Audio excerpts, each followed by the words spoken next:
ಅಂದ್ರೆ ನೋಡಿ ಇಂಪಾರ್ಟೆಂಟ್ ಏನಾಗುತ್ತೆ, ಫಸ್ಟ್ ನೀವು ನಿಮ್ದು ಪಾರ್ಟ್ 1 ಗೊತ್ತಾಗುತ್ತೆ. ಪಾರ್ಟ್ 1 ನಾನು ಕೆಲವೊಂದು ಎಕ್ಸ್ಪ್ಲನೇಷನ್ ಕೊಟ್ಟಿದ್ದೀನಿ ಏನು ಬೇಕಂತ. ಪಾರ್ಟ್ 2 ಅಲ್ಲಿ ಏನಾಗುತ್ತೆ ಇಂಪಾರ್ಟೆಂಟ್, ಫಸ್ಟ್ ಬರುತ್ತೆ ನಿಮಗೆ ಯಾವ ಬ್ರೋಕರ್ ನೀವು ಸೆಲೆಕ್ಟ್ ಮಾಡ್ಕೊತೀರಾ. ಅಂದ್ರೆ ನೀವು ಯಾವ ಸ್ಟಾಕ್ ಬ್ರೋಕರ್ನ ಸೆಲೆಕ್ಟ್ ಮಾಡ್ಕೋಬೇಕು. ಆ ಸ್ಟಾಕ್ ಬ್ರೋಕರ್ನ ಸೆಲೆಕ್ಟ್ ಮಾಡಬೇಕಾದ್ರೆ ಯಾವೆಲ್ಲ ವಿಷಯ ತಿಳ್ಕೋಬೇಕು. ಸೊ ಒಂದನೇದಾಗಿ ಆ ಒಂದು ಸ್ಟಾಕ್ ಬ್ರೋಕರ್ ರೆಗ್ಯುಲೇಟೆಡ್ ಇರಬೇಕು. ಅಂದ್ರೆ ಕೆಲವೊಂದು ನಾನ್ ರೆಗ್ಯುಲೇಟೆಡ್ ಇರ್ತಾರೆ, ನಿಮಗೆ ಗೊತ್ತೇ ಇರಲ್ಲ. ಒಂದು ಡಬ್ಬಾ ಟ್ರೇಡಿಂಗ್ ಅಂತ ಇದೆ, ನೀವು ಕೇಳಿಲ್ಲ, ಬಹಳಷ್ಟು ಜನ ಗೊತ್ತಿರ್ತಲ್ಲ ಗೊತ್ತಿಲ್ಲ. ಡಬ್ಬಾ ಟ್ರೇಡಿಂಗ್ ಅಂತ ಇದೆ, ಅದು ಅನ್ರೆಗ್ಯುಲೇಟೆಡ್. ಓಕೆ, ಸೊ ಆ ಥರ ಒಂದು ಅನ್ರೆಗ್ಯುಲೇಟೆಡ್ ಮಾರ್ಕೆಟಲ್ಲಿ ಟ್ರೇಡ್ ಮಾಡಕ್ಕೆ ಹೋಗಬೇಡಿ. ಸೊ ಒಂದು ರೆಗ್ಯುಲೇಟೆಡ್ ಆಗಿರಬೇಕು, ಅಂದರೆ ಅವರು ಸೆಬಿ ಎಂಟಲ್ಲಿ ರಿಜಿಸ್ಟ್ರೇಷನ್ ಆಗಿರಬೇಕು. ಸೊ ಅವ್ರನ್ನ ನೀವು ತಗೊಳ್ಳಿ. ಆಮೇಲೆ ಅದು ಫೀಸ್ ಭಾಳ ಕಡಿಮೆ ಇರಬೇಕು, ಅಂದರೆ ನಿಮಗೆ AMC ಕಡಿಮೆ ಇರಬೇಕು, ಅಕೌಂಟ್ ಓಪನಿಂಗ್ ಚಾರ್ಜಸ್ ಏನಿರಬಾರ್ದು. ಓಕೆ, ಪ್ಲಸ್ ಬ್ರೋಕರೇಜ್ ಇಂಪಾರ್ಟೆಂಟ್ ಆಗುತ್ತೆ. ಬ್ರೋಕರೇಜ್ ಸ್ವಲ್ಪ ರೀಸನಬಲ್ ಪ್ರೈಸ್ ಇರಬೇಕು. ಓಕೆ, ಯಾಕೆಂದ್ರೆ ಬ್ರೋಕರೇಜ್ ಅಲ್ಲಿ ಇಬ್ರು ತರ ಬ್ರೋಕರೇಜ್ ಇದ್ದಾರೆ. ಒಬ್ರು ಟ್ರೆಡಿಷನಲ್ ಬ್ರೋಕರ್ಸ್ ಅಂತ ಬರ್ತಾರೆ. ಓಕೆ, ಟ್ರೆಡಿಷನಲ್ ಬ್ರೋಕರ್ಸ್ ಅಂತ ಬರ್ತಾರೆ. ಇನ್ನೊಬ್ರು ಡಿಸ್ಕೌಂಟ್ ಬ್ರೋಕರ್ಸ್ ಬರ್ತಾರೆ. ಮ್ಯಾಕ್ಸಿಮಮ್ ಏನಾಗುತ್ತೆ, ಈ ಟ್ರೆಡಿಷನಲ್ ಬ್ರೋಕರ್ಸ್ಗಳು ನಿಮಗೆ ಏನ್ ಮಾಡ್ತಾರೆ ಅಂದ್ರೆ ಸ್ವಲ್ಪ ಬ್ರೋಕರೇಜ್ ಜಾಸ್ತಿ ಇರುತ್ತೆ ಕಂಪೇರ್ ಟು ಡಿಸ್ಕೌಂಟ್ ಬ್ರೋಕರ್. ಯಾಕೆ ಜಾಸ್ತಿ ಇರುತ್ತೆ ಟ್ರೆಡಿಷನಲ್ ಬ್ರೋಕರ್ಸ್ ಅಲ್ಲಿ ಅಂದ್ರೆ ಅವ್ರದ್ದು ಪ್ರತಿಯೊಂದು ಊರಲ್ಲೂ ಅವ್ರದ್ದು ಆಫೀಸಸ್ಗಳು ಇರ್ತವೆ, ಪಕ್ಕ ಅವ್ರ ಆಫೀಸಸ್ಗಳು ಇರ್ತವೆ. ಉದಾಹರಣೆ ನೀವು ಕೇಳಿದಿರ್ತೀರಾ, ಮೋತಿಲಾಲ್ ಓಸ್ವಾಲ್ ಕೇಳಿದಿರಾ? ಮೋತಿಲಾಲ್ ಓಸ್ವಾಲ್ ಅಂತ ಒಂದು ಇವ್ರಿದ್ರೆ. ಆಮೇಲೆ ICICI ಇರ್ಬೋದು, ಅಥವಾ ಇವರು ಯಾರು ಶೇರ್ ಖಾನ್ ಇರ್ಬೋದು. ಇವರೆಲ್ಲ ಏನಂದ್ರೆ ಇವರೆಲ್ಲ ಟ್ರೆಡಿಷನಲ್ ಬ್ರೋಕರ್ಸ್. ಇವರೆಲ್ಲ ಏನ್ ಮಾಡ್ತಾರೆ, ಯಾವ್ದಾರ ಒಂದು ಊರಲ್ಲಿ ಓಪನ್ ಮಾಡ್ಬೇಕಂತ, ಉದಾಹರಣೆಗೆ ನಮ್ಮ ಶಿವಮೊಗ್ಗದಲ್ಲಿ ಇವರೆಲ್ಲ ಆಫೀಸ್ಗಳು ಸಿಗ್ತವೆ. ಆದ್ರೆ ನಿಮ್ಗೆ ಜಿರೋದಾ ಇದೆಯಲ್ಲ, ಜಿರೋದ ಆಫೀಸ್ ಸಿಗಲ್ಲ, ಯಾಕೆಂದ್ರೆ ಅವರು ಡಿಸ್ಕೌಂಟ್ ಬ್ರೋಕರ್ಸ್ಗಳು. ಅದೇ ರೀತಿ ನಾನು ಯೂಸ್ ಮಾಡೋದು ಫೈರ್ಸ್ ಅಂತ ಬರುತ್ತೆ, ಇವರೊಬ್ರು ಡಿಸ್ಕೌಂಟ್ ಬ್ರೋಕರ್. ಇವರ ಆಫೀಸ್ಗಳೆಲ್ಲ ನಿಮ್ಗೆ ಸಿಗಲ್ಲ. ಸೊ ಹಾಗಾಗಿ ನೀವು ಯೋಚನೆ ಮಾಡಿ, ಎರಡು ಒಂದೇ ಸೇಮ್ ಸರ್ವಿಸಸ್ ಇರುತ್ತೆ, ಬಟ್ ಫೀಸ್ ಯಾರು ಕಡಿಮೆ ಇರುತ್ತೆ. ಸೊ ಅಲ್ಲಿ ನೋಡಿ, ಆಯ್ತಾ? ಅದಾದ್ಮೇಲೆ ಇವೆರಡು ಆದ ನಂತರ ನೀವು ಇಂಪಾರ್ಟೆಂಟ್ ಏನಿರುತ್ತೆ, ಅವರು ಯೂಸರ್ ಫ್ರೆಂಡ್ಲಿ ಇಂಟರ್ಫೇಸ್ ಇರಬೇಕು. ಅದು ಓಕೆ, ಯೂಸರ್ ಫ್ರೆಂಡ್ಲಿ ಇಂಟರ್ಫೇಸ್ ಇರಬೇಕು. ಪ್ಲಸ್ ಎಜುಕೇಶನಲ್ ಟೂಲ್ಸ್ಗಳು ಭಾಳ ಚೆನ್ನಾಗಿರ್ಬೇಕು. ನಾನು ತೋರಿಸ್ಕೊಡ್ತೀನಿ ನಿಮಗೆ. ನಾನು ಯೂಸ್ ಮಾಡುವಂತಹ, ಒನ್ ಸೆಕೆಂಡ್. ಸೊ ನಾನು ಯೂಸ್ ಮಾಡುವಂತಹ ಫೈರ್ಸ್ ನೋಡಿ, ಇದು ಫೈರ್ಸ್ ಅಕೌಂಟ್. ಸೊ ಇದರಲ್ಲಿ ಏನೇನಾಗುತ್ತೆ ಅಂದ್ರೆ ನಿಮಗೆ ಈ ಒಂದು ಪ್ಲಾಟ್ಫಾರ್ಮ್ ಇದೆಯಲ್ಲ, ನೀವು ಇದನ್ನೇ ತಗೊಳ್ರಿ ಅಂತ ಹೇಳ್ತಾ ಇಲ್ಲ, ನಿಮ್ಗೆ ಗೊತ್ತಾಗ್ಲಿ. ಈ ಪ್ಲಾಟ್ಫಾರ್ಮ್ ಅಲ್ಲಿ ಏನಾಗುತ್ತೆ, ಪ್ರತಿಯೊಂದು ಬಹಳ ಸಿಂಪಲ್ ಆಗಿರುತ್ತೆ. ಉದಾಹರಣೆಗೆ ನಾವು ಇದು ಮಾಡ್ತಾ ಇದ್ದೀವಿ, ಅದು ಸ್ಟಾಕ್ಸ್ ನೋಡಬೇಕು. ಸೊ ಇಲ್ಲಿ ಸರ್ಚ್ ಅಂತ ಇರುತ್ತೆ, ಇಲ್ಲಿ ಹೋಗಿ ನಾವು ಏನ್ ಬೇಕು, ಯಾವ ಸ್ಟಾಕ್ ಬೇಕಂತ ಸರ್ಚ್ ಮಾಡ್ಬೋದು. ಇಲ್ಲಿ ಟೈಮ್ ಫ್ರೇಮ್ ಎಲ್ಲ ಇರ್ತವೆ, ಅಥವಾ ಇಲ್ಲಿ ನೋಡಿ ಕ್ಯಾಂಡಲ್ ಸ್ಟಿಕ್ ಇರುತ್ತೆ, ಐಕಾನಿಶ್ ಇರುತ್ತೆ, ಅಂಡ್ ಇಂಡಿಕೇಟರ್ಸ್ಗಳೆಲ್ಲ ಇಲ್ಲೇ ಇರ್ತವೆ. ಅಂಡ್ ನೋಡಿ ಈ ಪ್ಲಾಟ್ಫಾರ್ಮ್ ಅಲ್ಲಿ ಏನಾಗುತ್ತೆ, ನಾವು ಈ ಚಾರ್ಟ್ ಕಾಣುತ್ತಲ್ಲ ನಿಮಗೆ, ಈ ಚಾರ್ಟ್ ಕಾಣ್ತಾ ಇರುತ್ತಲ್ಲ, ಈ ಚಾರ್ಟ್ ಅಲ್ಲಿ ನಾವೇನ್ ಮಾಡೋದು, ಬೈ ಅಂಡ್ ಸೆಲ್ ಮಾಡ್ಬೋದು. ಬೈ ಅಂಡ್ ಸೆಲ್ ಅಲ್ಲೇ ಮಾಡ್ಬೋದು, ಒಂದೇ ಬಟನ್ ಅಲ್ಲಿ. ಪ್ಲಸ್ ಪ್ರತಿಯೊಂದು ಇದರಲ್ಲಿ ಯೂಸರ್ ಫ್ರೆಂಡ್ಲಿ ಇದೆ, ಈ ತರ ಇರ್ಬೇಕು ನಿಮಗೆ. ಓಕೆ, ಈ ತರ ಯಾವ ಪ್ರೊವೈಡ್ ಮಾಡ್ತಾರೆ ಅದನ್ನ ಯೂಸ್ ಮಾಡ್ಕೊಳ್ಳಿ, ಆ ಬ್ರೋಕರ್ನ ಅಕೌಂಟ್ ಓಪನ್ ಮಾಡ್ಕೊಳ್ಳಿ. ಸೊ ಇದು ನಿಮಗೆ ಫಸ್ಟ್ನೇದಾಗಿ. ಇದಾದ್ಮೇಲೆ ನೀವೇನ್ ಮಾಡ್ತೀರಾ, ಒಂದು ಒಳ್ಳೆ ಬ್ರೋಕರ್ನ ಸೆಲೆಕ್ಟ್ ಮಾಡ್ಕೊಂತೀರಾ. ನೆಕ್ಸ್ಟ್ ಸ್ಟೆಪ್ ಏನಿರುತ್ತೆ, ನೀವು ಬೇಸಿಕ್ಸ್ನ ಅರ್ಥ ಮಾಡ್ಕೊಳ್ಳಿ. So basics important sir. Without basics, ನೀವು ಬೇಸಿಕ್ಸ್ ಗೊತ್ತಿಲ್ಲಂಗೆ ಟ್ರೇಡಿಂಗ್ ಬಹಳ ಜನ ಮಾಡ್ತೀರಾ. ಬೇಸಿಕ್ಸ್ನ ಅರ್ಥ ಮಾಡ್ಕೊಳ್ಳಿ. ಬೇಸಿಕ್ಸ್ ಅಲ್ಲಿ ಏನ್ ಬರ್ತವೆ, ಯಾವ ತರ ಟೈಪ್ಸ್ ಆಫ್ ಟ್ರೇಡಿಂಗ್ ಇರ್ತದೆ ತಿಳ್ಕೊಳ್ಳಿ. ಅಂಡ್ ಆರ್ಡರ್ ಟೈಪ್, ಬಹಳಷ್ಟು ಜನಗೆ ಆರ್ಡರ್ ಟೈಪೇ ಗೊತ್ತಿರಲ್ಲ, ಹೆಂಗೆ ಆರ್ಡರ್ ಟೈಪ್ ಹಾಕ್ಬೇಕು ಅಂತ ಹೇಳಿ, ಆಯ್ತಾ? ಅಂಡ್ ಟೆಕ್ನಿಕಲ್ ಅನಾಲಿಸಿಸ್ ತಿಳ್ಕೊಳ್ಳಿ, ಮತ್ತೆ ಫಂಡಮೆಂಟಲ್ ಅನಾಲಿಸಿಸ್ ತಿಳ್ಕೊಳ್ಳಿ. ಟೆಕ್ನಿಕಲ್ ಅನಾಲಿಸಿಸ್ ಅಲ್ಲಿ ಏನ್ ಬರ್ತವೆ, ನಿಮಗೆ ಸ್ಟ್ರಾಟಜಿಗಳು ಬರ್ತವೆ, ಮೂವಿಂಗ್ ಅವರೇಜ್ ಬರ್ತವೆ, ಪ್ರೈಸ್ ಆಕ್ಷನ್ಸ್ ಬರ್ತವೆ, ಹಾಳಮೂಳ ಎಲ್ಲ ಬರ್ತವೆ. ಸೊ ಫಸ್ಟ್ನೇದಾಗಿ ಟೈಪ್ಸ್ ಆಫ್ ಟ್ರೇಡಿಂಗ್ ತಿಳ್ಕೊಳ್ಳಿ, ಯಾವ ಟೈಪ್ಸ್ ಟ್ರೇಡಿಂಗ್ ಅಲ್ಲಿ ಅಂತ, ಆಯ್ತಾ? ಯಾವ ಇದಾವೆ, ಒನ್ ಸೆಕೆಂಡ್. ಈ ಟೈಪ್ಸ್ ಆಫ್ ಟ್ರೇಡಿಂಗ್ ಅಲ್ಲಿ ನಿಮಗೆ ಡೇ ಟ್ರೇಡಿಂಗ್ ಬರುತ್ತೆ, ಸ್ವಿಂಗ್ ಟ್ರೇಡಿಂಗ್ ಬರುತ್ತೆ. ಓಕೆ, ನಂತರ ಸ್ಕ್ಯಾಲ್ಪಿಂಗ್ ಬರುತ್ತೆ, ಮತ್ತೆ ಆಪ್ಷನ್ಸ್ ಬರುತ್ತೆ. ಸೊ ಡೇ ಟ್ರೇಡಿಂಗ್ ನಿಮ್ಗೆಲ್ಲ ಗೊತ್ತಾಯಿದೆ, ಮ್ಯಾಕ್ಸಿಮಮ್ ಬಹಳಷ್ಟು ಜನ ಮಾಡೋದು day trading. And day trading ಅಂದ್ರೇನು, ಇವತ್ತೇ ಬೈ ಮಾಡಿ ಇವತ್ತೇ ಸೇಲ್ ಮಾಡೋದು.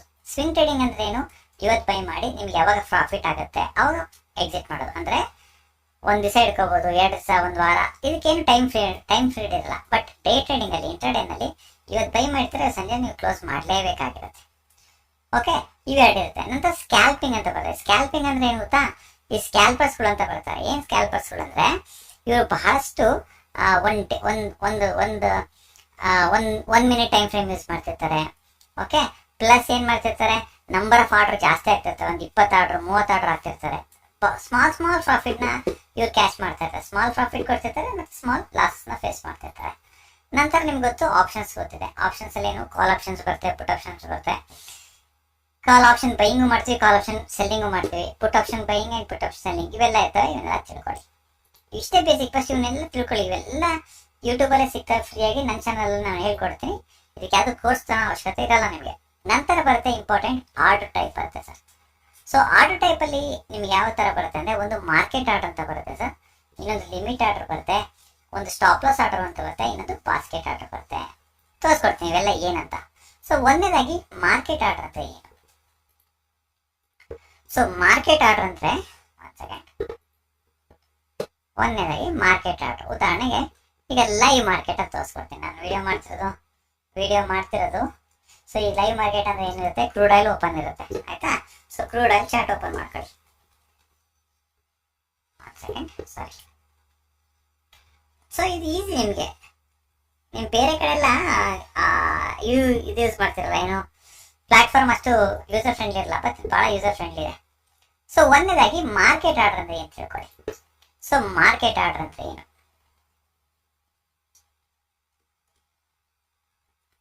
ಉದಾಹರಣೆಗೆ ಈ ಕ್ರೂಡ್ ಆಯಿಲ್ ನೋಡಿ, ಈಗ 5,190 ರೂಪಾಯಿ ನಡೀತಾ ಇದೆ, ರೈಟ್? ಸೊ ಇದನ್ನ ಬೈ ಮಾಡ್ಬೇಕಪ್ಪ, ಇದೇ ಪ್ರೈಸ್ ಬೈ ಆಗತ್ತೆ. ಈಗ ಏನ್ ನಡೀತಾ ಇದೆ ಅಂದ್ರೆ ಮಾರ್ಕೆಟಲ್ಲಿ, ಈಗ ಏನ್ ನಡೀತಾ ಇದೆ ಪ್ರೈಸ್, ಆ ಪ್ರೈಸ್ನ ಬೈ ಮಾಡ್ಕೋಬೇಕಪ್ಪ. ಅದನ್ನ ನಾವೇಂತೀವಿ ಮಾರ್ಕೆಟ್ ಆರ್ಡರ್ ಅಂತೀವಿ. ನಾವು ಮಾರ್ಕೆಟ್ ಆರ್ಡರ್ ಅಂತೀವಿ. ಓಕೆನಾ? ಎರಡನೇದು ಬರುತ್ತೆ ನೆಕ್ಸ್ಟ್ ಲಿಮಿಟ್ ಆರ್ಡರ್ ಅಂತ ಬರುತ್ತೆ. ಏನಿದು ಲಿಮಿಟ್ ಆರ್ಡರ್ ಅಂದ್ರೆ ನೋಡ್ರಿ, ಉದಾಹರಣೆಗೆ ಈಗ ಮಾರ್ಕೆಟ್ 5,190 ನಡೀತಾ ಇದೆ ಅಂದ್ರೆ, ನಿಮಗೆ ಕಾಣ್ತಾ ಇದೆಯಲ್ಲ ಮಾರ್ಕೆಟ್ ಅಲ್ಲಿ ಸಪೋರ್ಟ್ ತಗೊಂಡು ಮಾರ್ಕೆಟ್ ಹಿಂಗೆ ಹೋಗ್ತಾ ಇದೆ. ಸೊ ಅದಕ್ಕೆ ಮತ್ತೆ ನೀವೇನು ಅನ್ಕೊಂತೀರಾ, ಈ ಲೆವೆಲ್ ಬಂದಾಗ ಮಾರ್ಕೆಟ್ ಏನಾದ್ರು ಬೈ ಮಾಡ್ಬೋದು. ಯಾಕೆಂದ್ರೆ ಪ್ರೀವಿಯಸ್ಲಿ ಸಪೋರ್ಟ್ ತಗೊಂಡು ಮೇಲೆ ಹೋಗಿದ್ದಾನೆ, ಹಾಗಾಗಿ ಈ ಲೆವೆಲ್ ಬಂದಾಗ ಮತ್ತೆ ಮೇಲೆ ಹೋಗೋ ಚಾನ್ಸಸ್ ಇರುತ್ತೆ ಅಂತ ನೀವು ಕಾಯ್ತಾ ಇರ್ತೀರಿ. ಸೊ ಅವಾಗ ನೀವೇನ್ ಮಾಡ್ತೀರಿ ಅಂದ್ರೆ,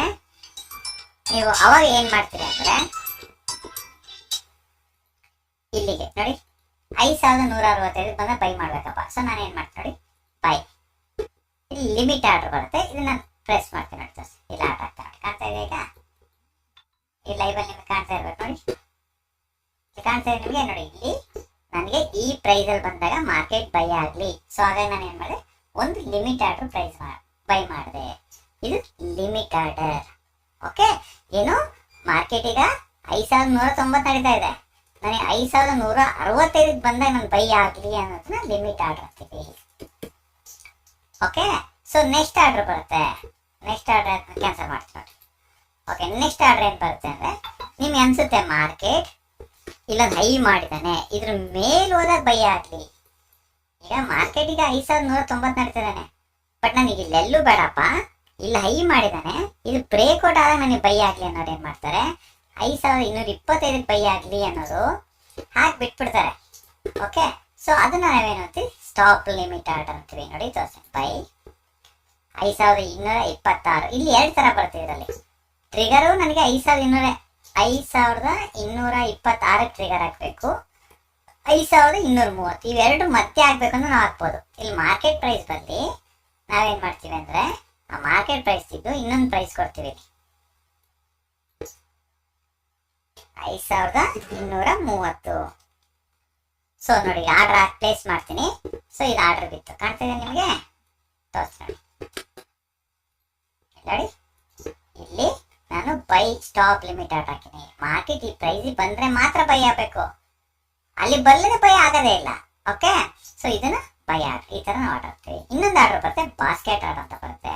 ಏನಿದು ಬಾಸ್ಕೆಟ್ ಆರ್ಡರ್ ಅಂದ್ರೆ ತೋರಿಸ್ತೀನಿ. ಬಾಸ್ಕೆಟ್ ಆರ್ಡರ್ ಏನಾಗುತ್ತೆ, ನಿಮಗೆ ನೀವು ಯಾವ ಪ್ರೈಸ್ ಬೈ ಮಾಡಬೇಕು, ಬೈಯಿಂಗ್ ಪ್ರೈಸ್ ಇರುತ್ತೆ, ಅದೇ ರೀತಿ ನಿಮ್ಮ ಸ್ಟಾಪ್ ಲಾಸ್ ಇರುತ್ತೆ, ಎರಡೂ ಇರುತ್ತೆ, ಪ್ಲಸ್ ನಿಮ್ಮ ಟಾರ್ಗೆಟ್ ಆರ್ಡರ್ ಇರುತ್ತೆ. ಓಕೆ? ಈ 3 ಆರ್ಡರ್ನ ನೀವು ಒಟ್ಟಿಗೆ ಪ್ಲೇಸ್ ಮಾಡ್ಬೋದು. ಅದನ್ನ ನಾವೇನು ಅಂತೀವಿ, ಬಾಸ್ಕೆಟ್ ಆರ್ಡರ್ ಅಂತೀವಿ. ಸೊ ಈ ರೀತಿಯಾಗಿ ಆರ್ಡರ್ಗಳು ಇರ್ತವೆ. ಇವನ್ನೆಲ್ಲ ತಿಳ್ಕೊಬೇಕು. ಇವೆಲ್ಲ ಬೇಸಿಕ್ಸ್. ಇವೆಲ್ಲ ತಿಳ್ಕೊಂಡು ಹೆಂಗ್ ತಿಳ್ಕೊಂತೀರಿ ನೀವು? ಇವೆಲ್ಲ ಹೆಂಗ್ ತಿಳ್ಕೊಂತೀರಿ ಅಂದ್ರೆ, ಫಸ್ಟ್ ಇಲ್ಲಿ ಒಂದು ಅಕೌಂಟ್ ಓಪನ್ ಮಾಡ್ಕೋಬೇಕು ನಿಮ್ಮ ಟ್ರೇಡಿಂಗ್ ಪ್ಲಾಟ್ಫಾರ್ಮ್ ಅಲ್ಲಿ.